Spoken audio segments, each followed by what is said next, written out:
तो सुभाष चंद्र बोस का तरुणों के स्वप्न में आखिर संदेश क्या था, आइए समझते हैं।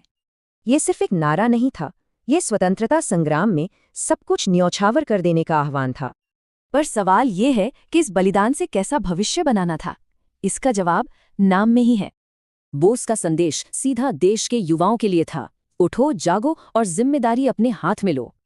क्योंकि बोस मानते थे कि आज़ाद और मजबूत भारत को बनाने वाले असल में युवा ही थे।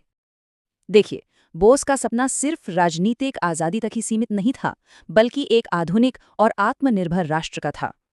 वो एक ऐसा भारत चाहते थे जो विज्ञान और टेक्नोलॉजी में दुनिया को रास्ता दिखाए। उनकी सोच में एक मजबूत इंडस्ट्रियल बेस था, ताकि भारत आर्थिक रूप से भी आज़ाद हो। और इतनी कुर्बानियों से मिली आज़ादी की रक्षा के लिए एक ताकतवर सेना भी उतनी ही जरूरी थी।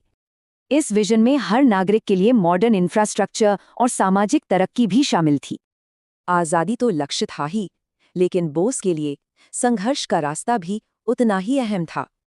उनकी किताब द इंडियन स्ट्रगल इसी सोच को दिखाती है कि आज़ादी मिलती नहीं, जीती जाती है।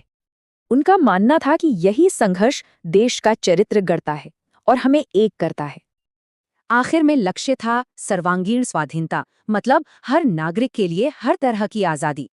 तो जाहिर है बॉस का संदेश सिर्फ लड़ाई के एक नारे से कहीं ज्यादा गहरा था।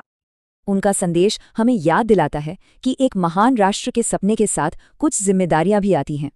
उनका ये आह्वान आज भी उतना ही जरूरी है, शायद पहले से भी कहीं ज्यादा।